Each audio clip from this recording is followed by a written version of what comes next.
welcome back to another stream. Today we're doing the ultimate bounce at the beach night aftermath. So I think ultimate bounce at the beach nightclub, you might be a little bit unsure about this one because when I announced the booking, it was originally at a different venue. It was at the Piper in Hull, and then it moved, and then I just don't think I updated you that the venue had moved. So that it had moved venue. So you would have known it to have been at the Piper nightclub, but essentially it moved to Beach nightclub. And we'll do the aftermath of both of these events. So we'll start with the Ultimate Bounce that took place yesterday. And Ultimate Bounce went to the Beach nightclub. They put another event on, and it was a really good event. What can I say? I had a really fun time. I saw some friends, saw some DJ friends. They were on the lineup, and I saw somebody that I never in a million years thought that I would ever see at that nightclub. So somebody I know from Hull was having a weekend away in Cleethorpes, and I think they just decided to come out to Cleethorpes and hit a few places and have a few drinks, and they must have just heard the music and they came in, and then it was like, whoa, Noble's here, and I, whoa, you're here. So that was a little bit of a mad one. So the event itself, I'm going to be completely truthful and honest. It started off a little bit quiet, and I didn't stay for a very long time at the event because I had the skate fest today. So I got there kind of just before the event started. I stuck around until my set time, and then I did my set, and then I stayed about probably about half an hour sort of after my set, and then I had to unfortunately leave. Now, when I sort of finished my set stroke, sort of when I was sort of due to leave, it started to fill up a little bit more, did the club, and then I sort of saw some videos that had been taken sort of the event later on in the night, and this was kind of about probably like 2, 3 in the morning, and it was starting to get a lot more busier. It looked quite busy, sort of in the early hours. So I think personally, I just played a bit of a too early time, but because I had to do the skate fest, the following day, I couldn't be doing like a 3 a.m. set time. So, I think if I had, I would have played to a little bit more of a crowd. But nevertheless, the people I played for during my set was still amazing. I still had a really good time. I enjoyed the tunes that I dropped. I dropped my riding solo and dropped my feel this moment, and had a really fun time doing so. Played some really good tracks and some really good sing-alongs, and just had a really good time. And the hour just absolutely flew by.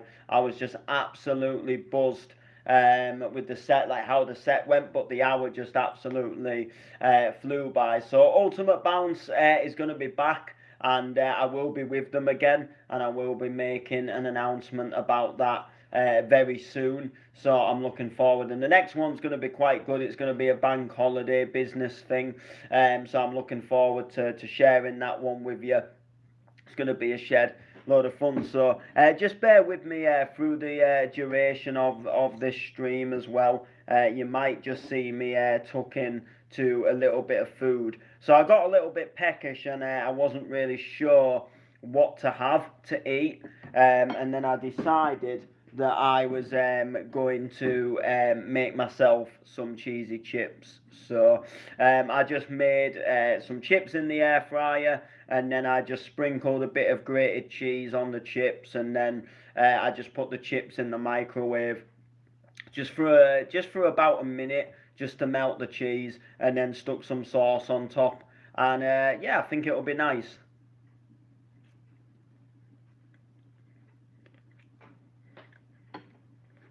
You know what? That actually ain't bad at all. So yeah,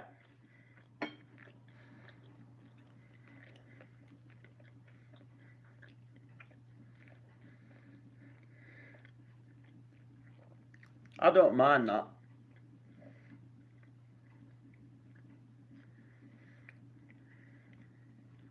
I like that a lot actually.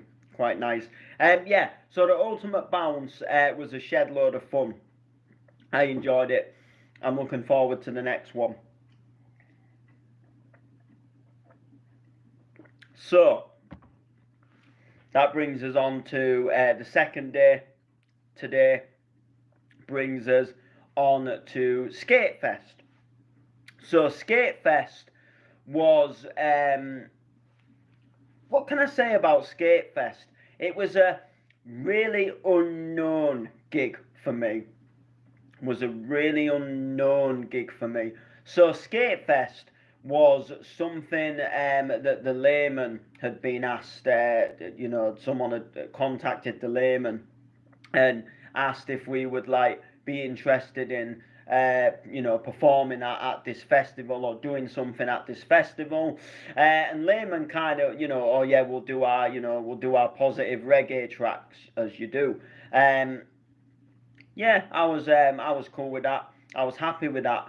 But I really felt like I didn't really know really anything about the gig, and I felt like I just kind of all I knew was we was performing at Skatefest, and I didn't really know what Skatefest was. I didn't really remember. I didn't really know what like how Skatefest had come about. I didn't really fully like. I just knew that we were performing there. I knew what town it was in, and that was really about the only thing I really knew about the gig. I didn't know what the setup was. I didn't know kind of how everything was going to work, and everything was kind of. I just felt really not in the loop about that kind of stuff, and I ain't gonna lie, like when it comes to gigs, I like to know what I'm doing, and I like to have a bit more of a solid idea rather than just you're on at this time, turn up on the day, like, and I want to know a little bit more about like what the setup is, the reasoning behind the event. But the layman kind of planned this, and kind of got us sort of this booking, and then he didn't really give me all that much info, and everything kind of felt a little bit like I didn't really see much regarding the event, so I didn't really know what was happening. So I kind of spent all week kind of being a little bit unsure, just knowing I'm performing on Saturday. And anyway, we turned up today, and what a really nice vibe it was. So there was a skate park. So it was the Molten Skate Park, and there was loads of people skating. There was loads of people here. There was like merchandise stalls. There was hot dog van. There was like ice cream van. There was like some raffles and things taking place. And then there was like a live band that was on, and there was, believe it or not, there was actually no stage, which kind of threw me off. But there was like there was a little allocated area of the skate park, and they'd set up like a drum kit, and they'd set up like a live sort of like a live band setup, and then next to that there was like a little table with some decks on, like a little one of them like mobile DJ booths that that folds away, and there was like decks, and then there was like a sound system. And I was kind of really like wow, there isn't a stage here, like what's going on. And then like we did our performance, and the performance went well. The performance went well. But I am going to be completely honest that wasn't for me, it wasn't my most favourite performance that I've done when it comes to doing the like the reggae tracks and things like that. I just kind of felt like just a few things didn't really go exactly how I wanted it. So the where we stood. So I plugged a USB stick into the decks, and we played all the instrumentals off the decks. So the first thing is I have to keep going behind the decks to get to select the next track, which kind of put me off a little bit, because I'd rather just be like center stage and give my whole or centre, you know, where we're performing, you know, to give my all performance, and then I'm like pressing buttons, and then I'm trying to still sort of like ad lib and things at the same time, and that kind of, for me, like I just wish there'd have been somebody there that would have like just, you know, selected the next track and pressed play for us, so we could have been like completely at the top of the, you know, so, you know, so we could have just been at the centre of where we was performing, and looking out to the skate park, and the crowd of people. So that was one thing. The second thing, the mic levels for me, they just weren't that good. They were making a little bit of a hissing noise, and it sounded a little bit like there was dipping the music to me. And I think everything, just for me personally, felt a little bit, I don't know how to explain it, but it was almost like it felt a little bit cheap. And like we'd kind of, like the band seemed to have like a really good sound and a really good setup, and then it was almost like we came on, and it's like it was almost like they couldn't be bothered to give us the better sound, and then we just kind of got shoved in front of the decks, and the sound just, you know, wasn't that good. And it just kind of felt, the performance felt cheap. And then the layman, like, even though we'd gone over the order of the tracks, like he was kind of telling me like what track is next. And just after the tracks, there was no real crowd interaction. It went like the whole skate park just went quiet, and then he was kind of like, what track's next? And I was thinking, you know, we went over the order, and to me, I ain't saying I didn't enjoy myself, because I did. Like I really enjoyed myself still, but I just felt, for me, it wasn't the best performance that I've done. And I don't normally say that. Like I normally think things go well, and Lehman's normally the one that like isn't happy with something, and he was a bit more chilled out today. It was a bit like, you know, like, we did well, you know, like it was enjoyable, we had a lot of fun, and he was trying to like, we had a lot of fun, and I'm thinking, but I just were like, for me, I just wasn't 100% happy with it. I just didn't feel like it went as well as other ones. Like we've had some ones that have gone a lot worse. Don't get me wrong. Like where we've gone, and then our tracks, for some reason, like they won't play. So I've had that before, but I don't know. There was just something about this. So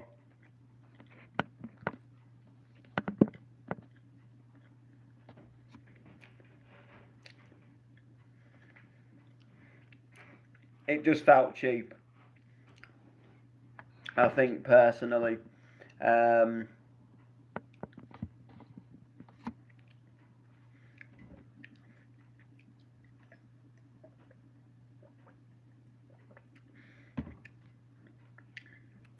yes, big shout to people coming in.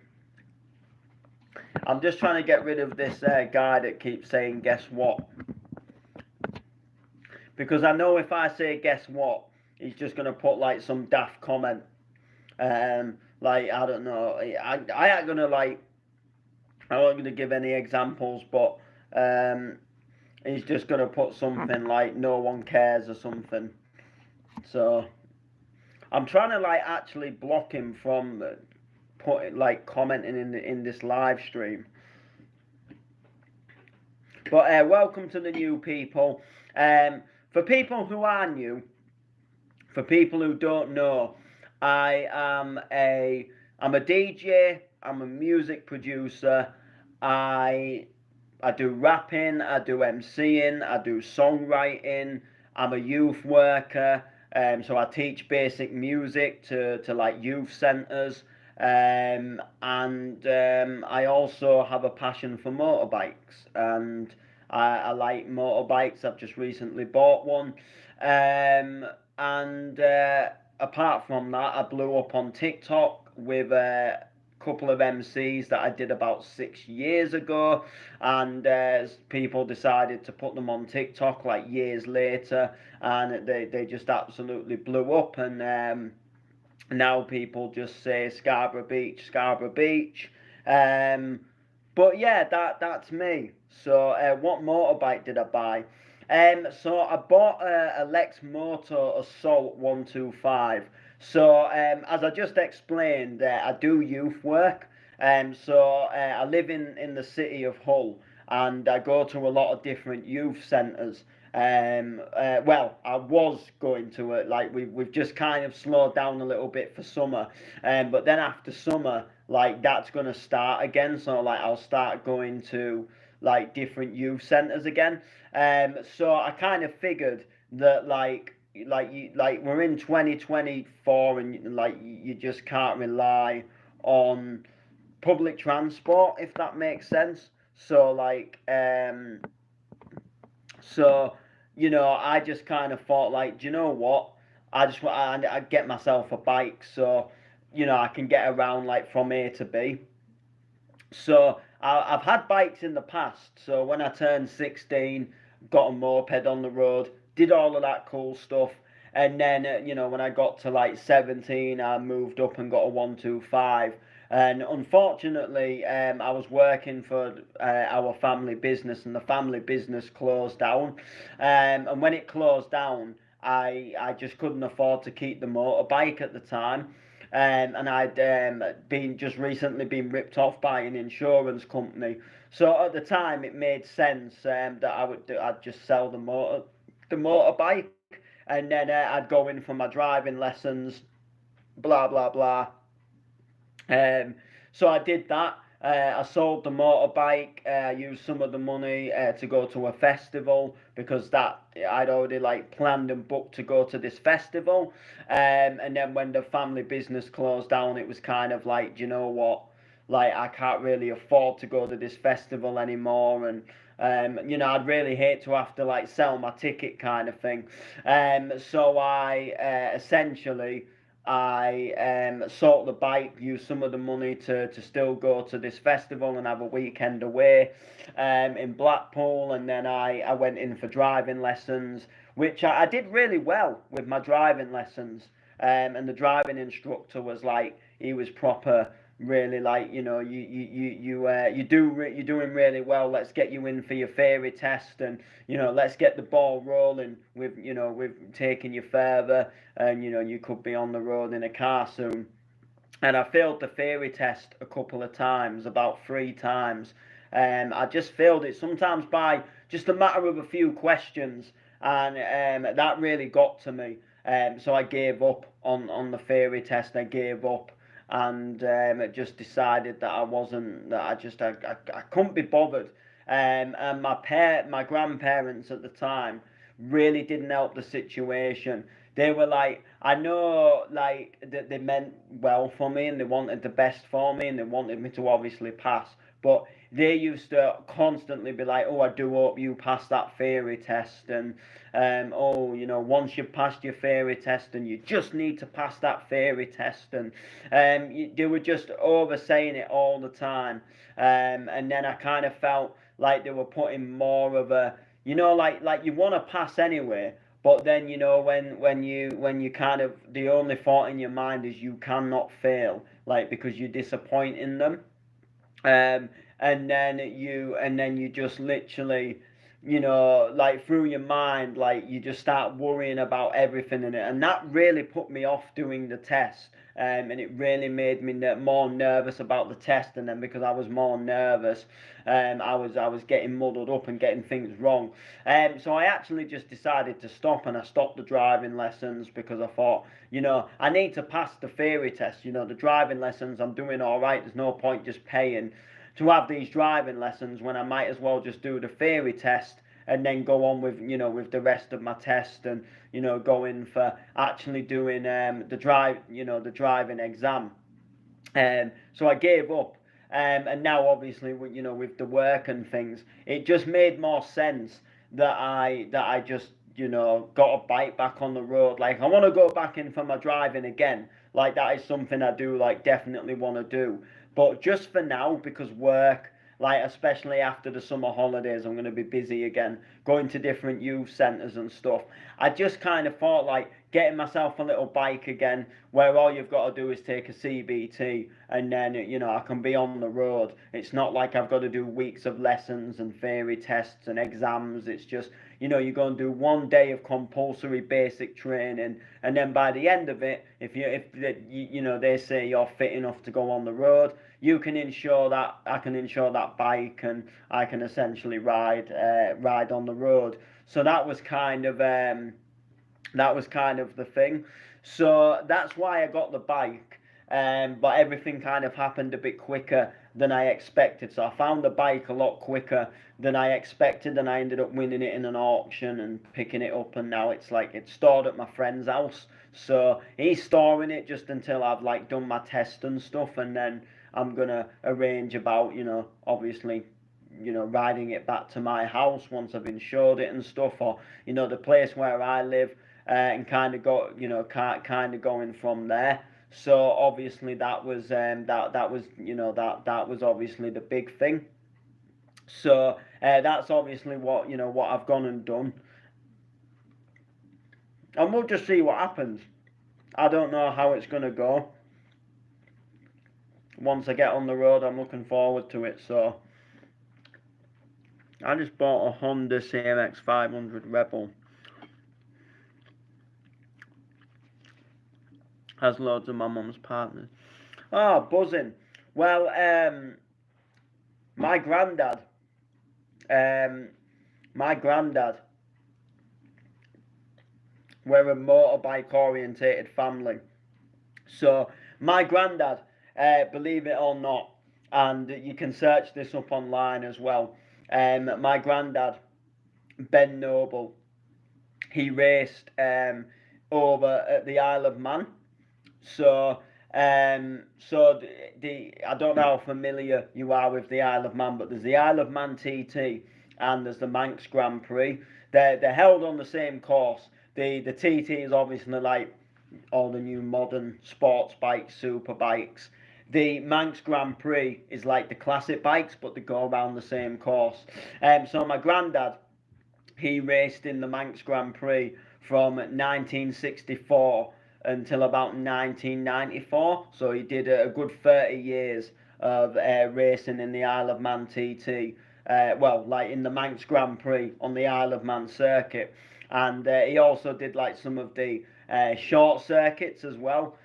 He went over to Ireland and did the Northwest, I think, a couple of times, and did the smaller racetracks like Oliver's Mount and Brands Hatch, and when back then, I think you did a lot of the smaller circuits to kind of prepare yourself for doing for going to the TT circuit. So he did that for 30 years, and then his hips got bad, and he couldn't get on the bike anymore. So he unfortunately he had to give it up, unfortunately.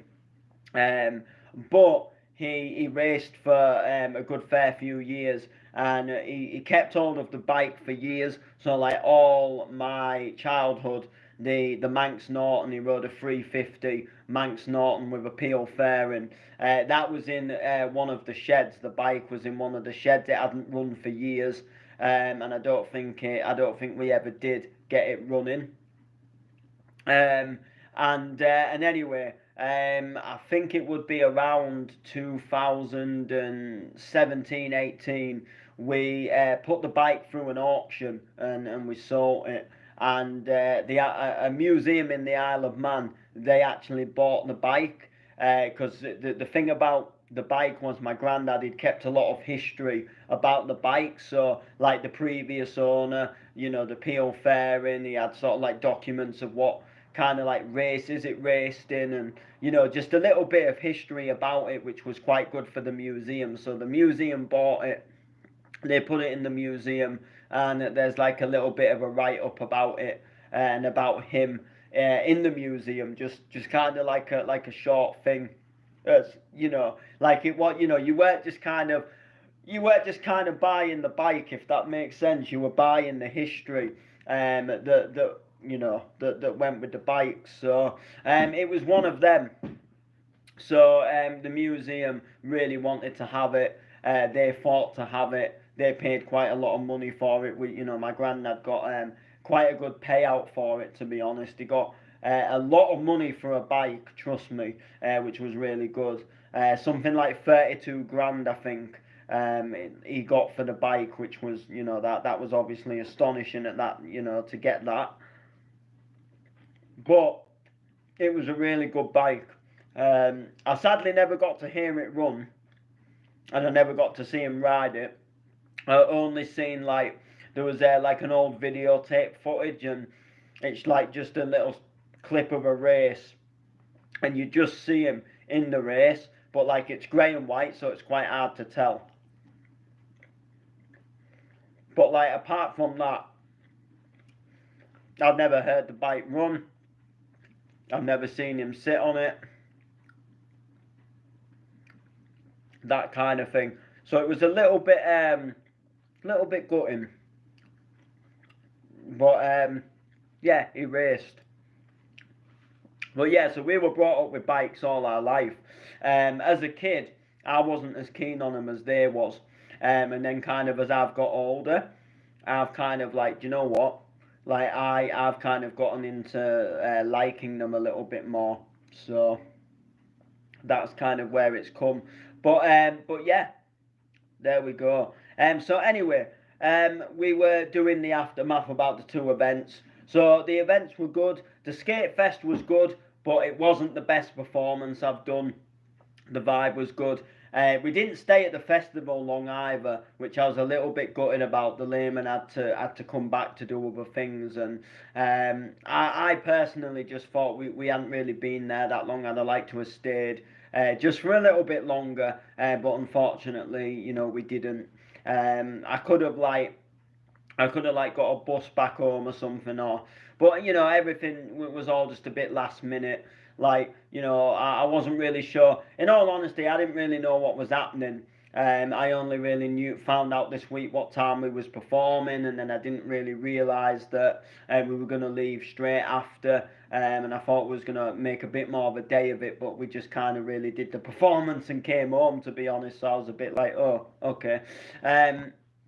So I really got up and did that performance and then came home, and I've kind of been sat at home for the rest of the day, kind of wondering what the hell do I do with myself?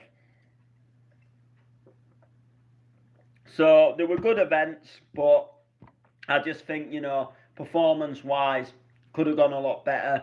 The set on Friday, I enjoyed the set. I had a good set, but there was nothing to really, nothing to really shout from the rooftops about. I did a good set. I did an average set. I played, tunes. I mixed them in. I enjoyed the decks I was playing on, the CDJs. They were really nice to mix on, and enjoyed it in that sense and sort of in that way. But apart from that, it was just a set plain bounce for me. What more can I really say other than, I did kind of what I do quite often and play a bounce set. And that's not me saying I've got bored of playing bounce sets, because I haven't. I absolutely love it. It's just, the set itself, there was just nothing to really scream home about. I didn't do anything out of the ordinary that just blew off or anything like that. I played, like I say, a couple of my remixes, and they went down well, and the people that were there enjoyed the set, which was good. And I liked the nightclub. First time I was in that nightclub, that was a really good vibe. The actual club itself was really good. But apart from that, there just, like I said, there wasn't something like to really mega scream back home about. But I enjoyed myself, and that is the main thing. So make sure to like, comment, share. We'll see you soon.